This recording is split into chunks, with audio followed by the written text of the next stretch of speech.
Let's go to our defense correspondent Jonathan Regev. He's at that summit at Reichman University in Herzliya, and difficult to believe it's 21 years, September 11th, a day, Jonathan, that changed the world. Nearly 3,000 people killed in the US exactly 21 years ago. What is Ambassador Tom Nides saying on this day, especially about the ongoing fight against terror more than 2 decades on now? Yes, Benita, as you said, the day one of this conference, which just ended, coinciding with 9/11, and this day began with a minute of silence for those nearly 3,000 victims.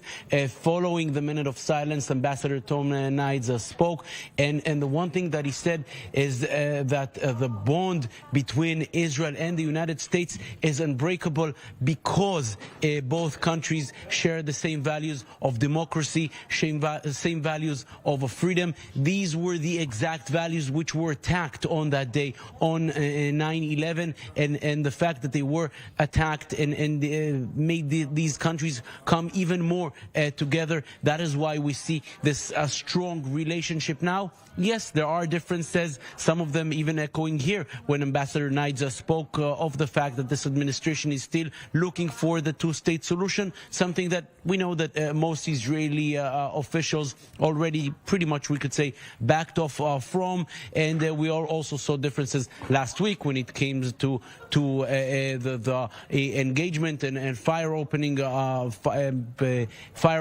rules of engagement in the West Bank. Differences, but still, when it comes to the core issues of freedom, of democracy, these two countries share an unbreakable bond, which is true any day of the year, especially on 9/11.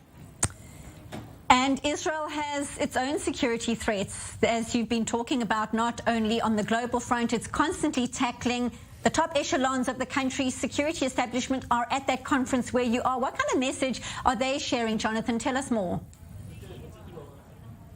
Very interesting message here. The main speaker of the day was the head of the Israeli security agency, the Shabak, Ronen Bar. He is speaking of many issues. First and foremost, Iran. And if anyone had any doubt regarding what Ronen Bar thinks of the proposed Iran deal as it stands now, then he said it loud and clear. He said Iran is the core of practically all of terrorism we're seeing now in the Middle East. Let's just imagine what would happen if Iran would have $85 billion more to its account. That money will probably not go to welfare and healthcare in Iran. It will be spread to Hezbollah, to the Islamic Jihad, and to proxies in Syria, in Yemen, in Iraq. Ronen Bar stating loud and clear that Israel opposes any deal which would give Iran much more money. Another pressing issue which Ronen Bar touched was the constant Israeli operations in the West Bank. Here also echoing the same messages we heard from other